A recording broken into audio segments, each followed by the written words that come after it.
Super Sarvana Stores. Left side OMR, right side ECR. நடுவுல உங்க Stepstone Secret Plots. Beach Resort Plots just 24 lakhs onwards. Call 96268 99268.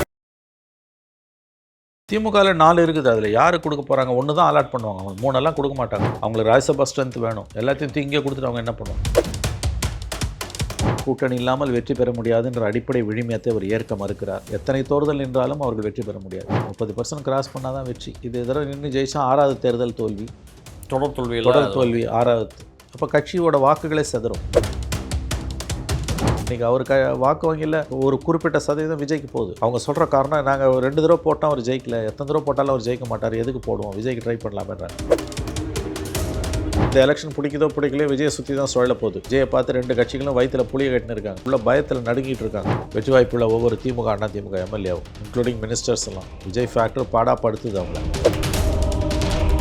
தேமுதிகவின் மீது கடுமையான விமர்சனங்கள் வைக்கப்படுகிறது. தேர்தல் முடிவு சொல்லும் மக்கள் ஏற்றுக்கிட்டாங்களா இல்லையா. அது பழநழுவி பாலில் விழுந்தா எதில் விழுந்து நமக்கு தெரியாது. இன்றைக்கி சென்னையில் ரயில் இல்லை, பேருந்துகள் கிடைக்கல, மக்கள் பெரிய அவதி, பெரிய அளவில் பிரச்சனைகள் ஓடிட்டு இருக்குது.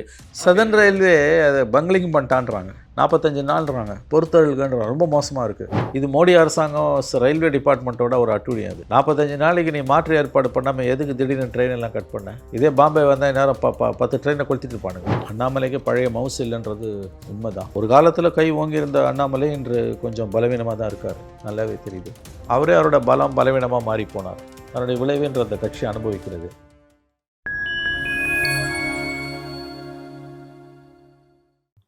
ஃபைன் டைம் மீடியாவோட ஸ்பெஷல் இன்டர்வியூவில் சிறப்பழைப்பாளராக தமிழ்நாட்டினுடைய ஒரு மூத்த ஊடகவியாளர் மணி சார் அவர்கள் இணைந்துள்ளார். சமகால அரசியல் நிகழ்வு குறித்த பல்வேறு கேள்விகளை முன்னிக்கின்றோம். வருங்க நிகழ்ச்சிகள் சொல்லலாம். வணக்கம் சார். இந்த சட்டமன்ற தேர்தலுக்கு முன்னாடி ராஜ்யசபா எலெக்ஷன் பெரிய அளவில் எதிர்பார்க்கப்பட்டு இருக்கு. ஏன்னா கூட்டணிகளுக்கும் இது ஒரு பெரிய ஒரு பாயிண்டாகவும் இந்த இடத்துல நிற்கிது. தேமுதிகவிற்கு உடனடியாக கொடுக்கப்படலாம், இதிலேயே ராஜ்யசபாவில் போகலாம். வைகோவும் ராஜ்யசபாவை திரும்ப டைட் பண்ணி கேட்குறாரு. எங்களுக்கு நீங்கள் எம்எல்ஏக்களை குறைச்சிங்கன்னா எங்களுக்கு ராஜ்யசபா கொடுங்கன்னு கேட்கப்படுறதும், இந்த சைடு ஏடிஎம்கேவோட அலைன்ஸில் இருக்கக்கூடிய 1-2 ராஜ்யசபாவையும் அன்புமணிக்கும் கொடுத்தாக வேண்டியது தேர்தலுக்கு முன்னாடியே நடைபெறுவதற்கான வாய்ப்பு அதிகமாக இருக்குன்னு சொல்லப்படுறதெல்லாம். ஆமாம், இந்த எலெக்ஷனில் யாராவது ஒருத்தருக்காவது கொடுத்தாகணும். அன்புமணிக்கு கொடுத்துருவாங்க. கொடுத்து பாமக அலையன்ஸை என்ஷூர் பண்ணுவாங்க. அவங்களுக்கு 2 இல்லை 1 தான் கொடுக்க முடியும். 1 தம்பிதுரைக்கு போய்டும். திமுகவில் 4 இருக்குது. அதில் யார் கொடுக்க போகிறாங்க? 1 தான் அலாட் பண்ணுவாங்க. அவங்க 3 எல்லாம் கொடுக்க மாட்டாங்க. அவங்களுக்கு ராஜ்யசபா ஸ்ட்ரென்த் வேணும். எல்லாத்தையும் இங்கே கொடுத்துட்டு அவங்க என்ன பண்ணுவாங்க? நீங்கள் உங்களுக்கு பார்லிமெண்ட்டில் ராஜ்யசபா 10, லோக்சபாவில் 22 இருக்குது. 32 தான் மெயின்டைன் பண்ணணுன்னு பார்ப்பாங்க. வேணால் ஒரு சீட்டை கொடுக்கலாம் யாருக்காது. எனக்கு தெரிஞ்சு அதுவே அதிகம். ஒரு சீட்டை அவங்க மற்றவங்களுக்கு தாரவாக்குறதே அதிகம். ஏன்னா அவங்களுக்கும் அவங்க லோக்சபா ஸ்ட்ரென்த் ராஜ்யசபா ஸ்ட்ரென்த் குறையக்கூடாதுன்னு விரும்புகிறாங்கிறத எதிர்பார்க்குறாங்க. இங்கே காங்கிரஸும் 2028 ப. சிதம்பரத்துக்கான பதவி முடியும் பொழுது நீங்கள் வாங்கிக்கோங்கிற திமுக தரப்பில் சொல்லப்பட்டதாகவும் இப்போவே வேணும்னு கேட்கப்படுறதும் ராஜ்யசபா எங்களுக்கு உறுதிப்படுத்துங்க. வேற என்ன? காங்கிரஸ் ஒரு பக்கம் டைட் பண்ணுது, வைகோ ஒரு பக்கம் டைட் பண்ணி. வைகோ இவ்வளோ நாள் இருந்துட்டாருங்க. வைகோ கொடுக்க மாட்டாங்க. நிச்சயமாக வைகோ கிடையாது. ஏன்னா எத்தனை ஆண்டுகளோ இருந்துட்டார் அவர். எனக்கு தெரிஞ்சு அவங்க 3 அவங்க எடுத்துக்க பார்ப்பாங்க. 4ல் 3 அவங்க மினிமம் எடுத்துப்பாங்க. 1 வேணால் கூட்டணி கட்சிகளுக்கு விட்டு கொடுக்கலாம். அது என்ன பண்ண போகிறாங்கன்னு தெரியல நமக்கு உண்மையிலே. சீமான் தன்னோட திருச்சி மாநாட்டில் 234 தொகுதிக்கான வேட்பாளரையும் அனௌன்ஸ் பண்ணி எப்பயும் போல் அவருடைய வேலையை தொடங்கிட்டார். அவரும் தன்னோட சொந்த மாவட்டத்தில் உள்ள தொகுதியிலேயே போட்டியிட போதான் அறிவிச்சிட்டார். மாற்றங்களே என்னோட ஓட் பெர்சன்டேஜுங்கிறது குறையாதுங்கிறது ரொம்ப ஸ்ட்ராங்காக இருக்குது. அது ஒரு நடிகர் கட்சி ஆரம்பித்தாலும் சரி, நான் ஏற்கனவே எதிர்க்கிற அந்த திராவிட கட்சிகளாக இருந்தாலும் சரி, தேசிய கட்சியாக இருந்தாலும் சரி, சீமானுக்கான ஓட் பேங்க் இன்க்ரீஸ் தான் ஆகும். நீங்கள் பார்க்க தான் போகிறீங்கிற அளவுக்கு சீமான் ரொம்ப ஸ்ட்ராங்காகவே தன்னோட பிரச்சாரத்தை ஸ்டார்ட் பண்ணியாச்சு, நடந்துட்டுருக்கு. 234 தொகுதியில் எப்படி பார்க்குறீங்க சார்? ஆமாம், அவர் தனிப்பாதையில் போகிறார். பட் வெற்றி தான் கடினம். கூட்டணி இல்லாமல் வெற்றி பெற முடியாதுன்ற அடிப்படை விழுமியத்தை அவர் ஏற்க மறுக்கிறார். எத்தனை தேர்தல் நின்றாலும் அவர்கள் வெற்றி பெற முடியாது. வேணால் அவர் ஜெயிக்கலாம் 1-2 சீட்டு, கட்சி ஜெயிக்காது. 30% கிராஸ் பண்ணால் தான் வெற்றி. இந்த அடிப்படை உண்மை தெரிந்தோ தெரியாமலோ அவர் தனியாக நிற்குவது என்ற அந்த விளையாட்டை விளையாடி கொண்டிருக்கிறார். இது தடவை நின்று ஜெயிச்சா 6வது தேர்தல் தோல்வி, தொடர் தோல்வி 6வது. அப்போ கட்சியோட வாக்குகளே செதறும். எப்படி போட்டாலும் அவர் தோக்க போகிறாரு, போட்டு பிரயோஜனம் இல்லைன்ற எண்ணத்துக்கு வாக்காளர்கள் வந்துடுவாங்க. இன்றைக்கி அவர் வாக்கு வங்கியில் 1% ஒரு குறிப்பிட்ட சதவீதம் விஜய்க்கு போகுது. அதுக்கு அவங்க சொல்கிற காரணம், நாங்கள் 2 தடவை போட்டால் அவர் ஜெயிக்கல, எத்தனை தடவை போட்டாலும் அவர் ஜெயிக்க மாட்டார், எதுக்கு போடுவோம், விஜய்க்கு ட்ரை பண்ணலாமேன்றாங்க. ஸோ வாக்கு வங்கி அரசியல் இருந்தால் வரக்கூடிய நிர்பந்தன்றது இதுதான். நீ வாக்கு வங்கி அரசியல் இருந்தால் ஜெயிச்சு எம்எல்ஏ ஆகணும், எம்பி ஆகணும். இல்லை வாக்கு வங்கி அரசியலுக்கு போகக்கூடாது, சமுதாய இயக்கமாக இருந்தணும். நான் வாக்கு வங்கி அரசியல்லையும் இருப்பேன், கூட்டணிக்கும் போக மாட்டேன்னா சூசைட் பாலிடிக்ஸ். ரொம்ப நாள் அது ஓடாது. விஜய் பிரிக்க போகிற ஓட்டுகள் வந்து அதிகமான பாதிப்புகள்னு சொல்லி நாம் தமிழருக்குன்னு சொல்கிறாங்க. இருக்கக்கூடிய சின்ன கட்சிகள் எல்லாமே விசிகாவிற்கு ஒரு பெரிய பாதிப்பை வந்து விஜய் ஏற்படுத்துவார்னு சொல்லப்படுறது. இதனால் மாறப்போகிற அரசியல் எப்படி சார் இருக்கும்? இல்லைங்க, அது யாராலையும் ப்ரெடிக்ட் பண்ண முடியல. ஆனால் கண்டிப்பாக விசிகா நாம் தமிழர் ஓட்டை உடைக்கிறாரு, திமுக ஓட்டையும் உடைக்கிறாரு, ஏடிஎம்கே ஓட்டை எல்லார் ஓட்டையும் அவர் உடைக்கிறார், கம்யூனிஸ்ட்டுகளை தவிர. இது ஒரு பெக்யூலர் எலெக்ஷன். அவரோட செல்வாக்கு இந்த எலெக்ஷன் பிடிக்குதோ பிடிக்கலையோ விஜயை சுற்றி தான் சுழல போகுது. விஜயை பார்த்து 2 கட்சிகளும் வயிற்றில் புளிய கட்டின்னு இருக்காங்க. திமுகனா திமுகவில் ஜெயிக்க வாய்ப்புள்ள ஒவ்வொரு எம்எல்ஏவும் சிட்டிங் எம்எல்ஏவோ அல்லது ஆஸ்பிரண்ட்ஸோ நீங்கள் கேட்டிங்கன்னா அவங்க முதல்ல சொல்கிறது விஜயால் என்ன நடக்க போகுதுன்னு தெரியல, அது ஒரு பெரிய சிக்கல் தான் எங்களுக்கு உள்ள பயத்தில் நடுங்கிட்டு இருக்காங்க. வெற்றி வாய்ப்புள்ள ஒவ்வொரு திமுக எம்எல்ஏவும் இன்க்ளூடிங் மினிஸ்டர்ஸ் எல்லாம் விஜய் ஃபேக்டர் பாடாப்படுத்துது அவங்கள. பட் அவர் எந்த அளவுக்கு இறங்கி வருவார், எந்த அளவுக்கு அவர் வந்து அக்ரெசிவாக பாலிடிக்ஸ் பண்ணுவார்ன்றது தான் நமக்கு தெரியல. அது நடக்காத வரைக்கும் இவங்களுக்கு கொண்டாட்டம். அதுவும் தேர்தலில் அவர் பிரச்சாரத்துக்கு போகிறது இல்லைன்றதை மறைமுகமாக சொல்லிட்டார். நான் ஜெயித்த பிறகு கிராமங்களுக்கு வரேன்றாரு. அப்போ வீடியோ கான்ஃபரன்ஸ் தான் பிரச்சாரம் பண்ண போகிறாரு. அது வந்து உங்களுக்கு வந்து எந்த இடத்துக்கு எடுப்படாது, பெரிய அளவில் எடுப்படாது. நத்திங் லைக் பப்ளிக் கனெக்ட் இருக்கணும். ஸ்டாலின், எடப்பாடி, சீமான் 3 பேரும் தேர்தல் காலத்தில் களத்தில் நின்று சுழலும் போது இவர் வீட்டில் உட்காந்து வீடியோவில் பேசினா என்ன ஆகும்? அங்கே தான் சிக்கல் வருது. தென்மண்டலத்தினுடைய மாநாடும் நடத்தியாச்சு. தொடர்ந்து அழகிரியினுடைய ஆதரவாளர்களும் நேரடியாக கொண்டு போய் டிஎம்கேலேருந்து வெளியில் போய் அதிமுகவில் சேர்ந்து எடப்பாடி ஒரு சக்ஸஸ் அங்கே பண்ணிட்டு இருக்காரு. தென்மண்டலங்களில் வந்து நடந்துட்டு இருக்குது. அதுவும் எப்படி சார் பார்க்குறீங்க? அழகிரியினுடைய ஆதரவாளர் ரொம்ப நாள் பொறுத்து போகிறாங்க. பட் இவங்களால என்ன யூசேஜ்னு தெரியல. ஏன்னா இன்றைக்கி திமுக வலுவாக இருக்குது, அதிகாரம் கையில் இருக்குது, ஓரளவு சாதனைகளும் இருக்குது, மீடியா கையில் இருக்குது, எதிர்கட்சிகளோட நெரேட்டிவை கண்டினியூஸாக முறியடிக்கிறாங்க.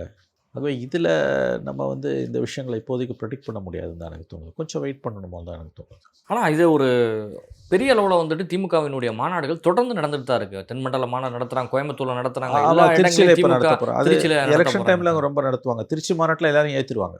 தேர்தலுக்கு முந்தின மாநாடு அதில் எல்லாரையும் ஏற்றிடுவாங்க. அது அவங்களுக்கு எவ்ரி எலெக்ஷன் வந்து மோஸ்ட்லி திருச்சியில் தான் போடுவாங்க, சென்டிமெண்டல். ஸோ திருச்சி மாநாட்டில் ஏற்றிடுவாங்க, எல்லாரையும் மேடையில் ஏற்றிடுவாங்க. மக்கள் தங்கள் மனங்களில் திமுக மறுபடியும் ஏற்றிக்க போகிறாங்களா இல்லையான்றதை நம்ம பார்க்கணும். தேமுதிகவின் மீது கடுமையான விமர்சனங்கள் வந்து வைக்கப்படுகிறது. பிரேமலதாவினுடைய பேச்சும் வந்துட்டு விஜயகாந்தே 10 வருஷத்திற்கு முன்னாடி வந்து 2016 வந்துட்டு கேப்டனுடைய ஆசை பழமுனவே அன்றைக்கி பாலில் விழுந்திருக்கணும், விழலை, இப்போ தேனோட சேர்ந்து பாலில் விழுந்துருச்சு அப்படின்னு சொல்லி சொல்லிட்டாங்க. ஆனால் எதிர்மனை குடும்ப உறவு வந்து அரசியல் உறவாக மாறிடுச்சுன்னு பிரேமலதா கொடுத்த அடுத்தடுத்த பேட்டிகள் வந்து பெரிய அளவு வந்து தேமுதிகனாலும் விமர்சிக்கப்படுகிறது, பொதுமக்களால் டூ மச்சாக போகுது. அது தேர்தல் முடிவு சொல்லும் மக்கள் ஏற்றுக்கிட்டாங்களா இல்லையான்னு. அது பழநழுவி பாலில் விழுந்தா எதில் விழுந்து நமக்கு தெரியாது. ரிசல்ட்டு தான் அதை ப்ரூவ் பண்ணும். டைலாக் விடுறதுக்கு இப்போ ஒன்றும் குறைச்சல் கிடையாது. எப்படி வேணால் டைலாக் விட்டுட்டு போகலாம். தொண்டர்கள் ஏற்றுப்பாங்களா இல்லையான்றது ஏற்றுக்க மாட்டாங்கன்னு ஒன்று நம்ம சொல்ல முடியாது. அதுக்கெல்லாம் வாய்ப்பு இருக்குன்னு தான் நான் நம்புகிறேன். ஆனால் அவங்க என்ன ஓட் பர்சன்டேஜ் இருக்குது, என்ன அவங்களால சாதிக்க முடியும், எவ்வளோ சீட்டு ஒதுக்க போகிறாங்கன்றதெல்லாம் தான் இன்றைக்கி கேள்வி. ஆல்ரெடி அந்த கூட்டணியில் இருக்கக்கூடியவங்களுக்கு எல்லாரையும் ஒரு சீட்டு தானம் பண்ணுங்கன்னு ஐயுஎம்எலுக்கு ஆரம்பித்து கூட்டணி கட்சிகளுக்கு தெளிவாக ஒரு மெசேஜை முதல் நாள் அன்றைக்கி திமுக சொல்லிடுச்சு. நாங்கள் புது கட்சிலாம் கூட்டின்னு வரோம். புது கட்சி நீங்கள் யாரை கேட்டு கூட்டு வந்தீங்க? காலகாலமாக 8 எலெக்ஷன் உங்கள் கூட இருக்க கட்சியை மட்டம் தட்டுறதுக்கு புதுசாக வர கட்சிக்கு அள்ளி விடுவீங்கன்னா அது கீழே ஏற்படுத்தக்கூடிய சலசலப்பு என்ன? அகைன் 21 கூட்டணி கட்சிகளால் திமுகவுக்கு வந்த ஓட்ஸ் ட்ரான்ஸ்ஃபர் இந்த முறை வராது, கண்டிப்பாக வராது. போன வாரம் இதே டைம் வந்து பிரேமலதா அவங்க பேசிக்கிட்டு இருந்தாங்க, கனிம வள கொள்ளையில் இருக்குது, திமுகவை கூண்டில் ஏற்றுவேன் நாங்கள் ஒரு வாரத்துக்கு முன்னாடி. அடுத்த 2வது நாள் வந்து ஒரு கூட்டணி வந்துட்டு முடிவாகுது. ஈஷாவுக்கு போகிறதுக்கு நாள் பேசுகிறாங்க, திருநெல்வேலியில் வச்சு ஒரு ஃபங்க்ஷனில் பேசியிருக்காங்க, கனிம வள கொள்ளையில் திமுகவை கூண்டில் ஏற்றுவேன் அப்படின்னாங்க. அவ்வளோதான்.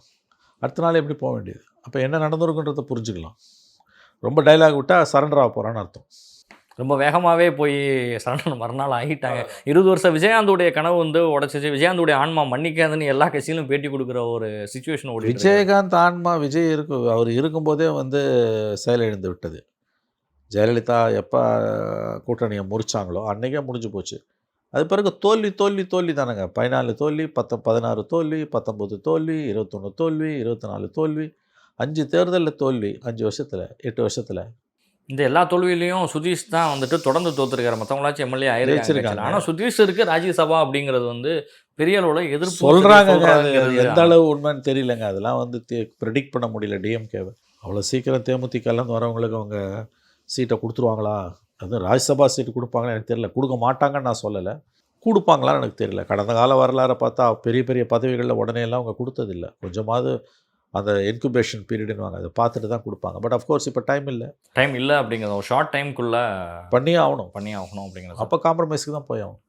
திமுகவுக்கு எதிராக வந்துட்டு ரொம்ப ஒரு ஸ்ட்ராங்கான ஒரு விஷயத்தை சட்டம் ஒழுங்கு பிரச்சனையோ இது வரைக்கும் நடந்த எந்த ஒரு பிரச்சனையும் வந்து எடப்பாடியால் வந்து சரியாக கையாள முடியல, கொண்டு போய் சேர்க்கறதுலையும் எடப்பாடி நிறைய இடங்களில் வந்து சொதப்பியிருக்காரு அப்படிங்கிறதும் பேசப்படலாம். எப்படி பார்க்குறீங்க சார்? பெரிய அளவு கண்டனம் பண்ண முடியல. திமுக ஆட்சியின் தோல்வியை, திமுக ஆட்சியின் அவலங்களை, திமுக ஆட்சியின் அட்டூழியங்களை மக்கள் மன்றத்தில் தோலுரிப்பதில் பிரதான எதிர்க்கட்சியான அண்ணா திமுக தோல்வி அடைந்து விட்டது என்பது உண்மை. மீடியா செய்கிற அளவுக்கு கூட அவங்களால செய்ய முடியல. சில தனிநபர்கள் செய்கிற அளவுக்கு கூட அண்ணா திமுகன்ற பெரிய கட்சியால் செய்ய முடியல. அந்த இடத்துல திமுக அதிமுகவின் அவலங்களை அம்பலப்படுத்துவதில் தோல்வி அடைந்து நின்று கொண்டிருக்கிறது என்பது உண்மை.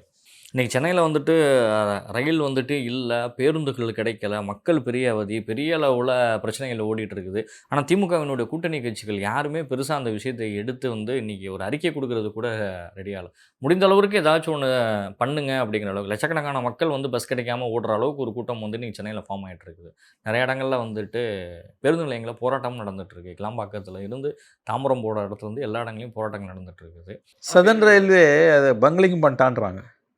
45 நாள்ன்றாங்க, பொறுத்தருள்கன்றாங்க. ரொம்ப மோசமாக இருக்குது பாருங்கள். இதில் கூட்டணி கட்சிங்க வாய மூடின்னு இருக்காங்க. பட் திமுக ரியாக்ட் பண்ணியிருக்கு. 2 அமைச்சர்கள் ரியாக்ட் பண்ணியிருக்காங்க. நேற்று சிஎம் வந்து அதை கேட்டறிந்தார்னு மந்திரி சிவசங்கர் சொல்லியிருக்காரு. ஸோ அதையும் திமுக தான் கையில் எடுக்குது. இது திமுக ஒரு சிட்டியில் இந்த அளவு நாடுறது வந்து கவர்மெண்ட்டுக்கு ஒரு கெட்ட பேர் தான். என்னதான் ரயில்வேஸ் சென்ட்ரல் கவர்மெண்ட்டாக இருந்தாலும் இது மோடி அரசாங்கம் ரயில்வே டிபார்ட்மெண்ட்டோட ஒரு அட்டூழியம். அது 45 நாளைக்கு நீ மாற்று ஏற்பாடு பண்ணாமல் எதுக்கு திடீர்னு ட்ரெயின் எல்லாம் கட் பண்ண? இதே பாம்பே வந்தால் நேரம் 10 ட்ரெயினை கொளுத்திட்டு இருப்பானுங்க.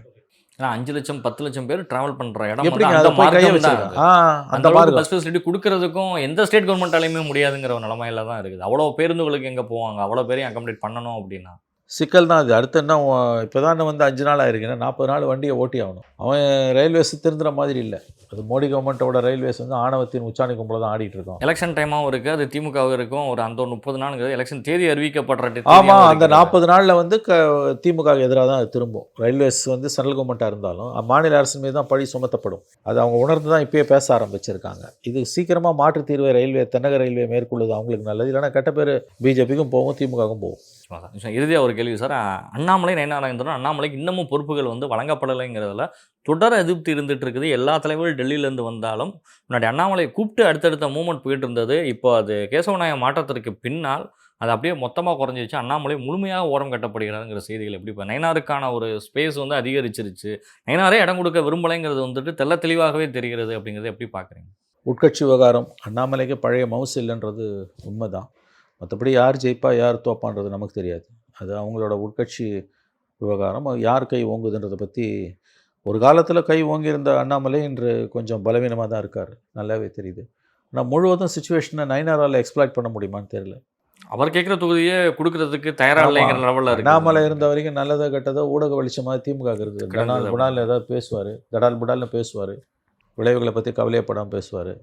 கட்சியை வந்து ஒரு பேசுபடு பொருளாக மாற்றினார். ஓரளவுக்கு திமுகவுக்கு ஓரளவு பாஜகவுக்கு தமிழ்நாட்டில் செல்வாக்கு வளர்ந்ததற்கு அண்ணாமலை தான் காரணம். அவரே அவரோட பலவீனமாக மாறி போனார். அதனுடைய விளைவுன்ற அந்த கட்சி அனுபவிக்கிறது. மற்றபடி அவங்களுக்கு ஒன்று தமிழ்நாட்டில் வந்து ஃபைட்டிங் தான். அவங்களும் காங்கிரஸ் மாதிரி தான் பிஜேபியும். ஆட்சியை பிடிக்கிறதுலாம் அவ்வளோ ஈஸி கிடையாது. 2 கட்சியுமே சென்னையை குறிவைத்து கூட்டணியில் வந்துட்டு அதிகமாக சீட் கேட்டுட்டு இருக்காங்க. சென்னை இது வரைக்கும் இல்லாத அளவுக்கு சென்னையில் அதிகமான தொகுதியில் 2 கட்சியுமே இருக்காங்க. காங்கிரஸ் அங்கே டிஎம்கே அலையன்ஸில் கேட்குது, இங்கே பிஜேபி கேட்டுட்டு இருக்குது. அண்ணாமலை இருந்த வரைக்கும் ஓரளவு கொடுத்த உறுதியின் அடிப்படையில் எல்லா தொகுதியிலும் அவர் வேலையை செஞ்சுட்டு இருக்கிறாங்க. பட் இப்போ சிச்சுவேஷன் மாறும் மாதிரி இருக்கும் பொழுது டோட்டலாக பிஜேபிக்குள்ளேயும் ஒரு பெரிய குழப்பம் இருக்குது, காங்கிரஸ்லையும் இருக்குது. இல்லை 2 பேருமே சரி பண்ணிப்பாங்கன்னு தான் எனக்கு தோணுது. பட் பேர்னிங் 2 கூட்டணியிலுமே வந்து பேச்சுவார்த்தை பெரிய அளவில் தான் முட்டல் மோதல் தான் போயிட்டுருக்குது. 4 இருக்குது. அங்கே மோடியை வச்சு வழி கொண்டு வந்துடுவாங்க. இங்கே காங்கிரஸ் திமுக கூட்டணி நான் இப்பயும் அது தொடரும் தான் நம்புகிறேன். அஃப்கோர்ஸ் நிறைய மன வருத்தங்களோட தொடரும். அப்படி தொடர்ந்துன்னா அது கீழே உருப்படாது. நிச்சயமாக சார், உங்களுடைய நேரங்களை ஒதுக்கி ஃபேண்டம் முடியும் பல்வேறு கேள்விகளுக்கு பதில் தந்தமைக்கு நன்றி சார்.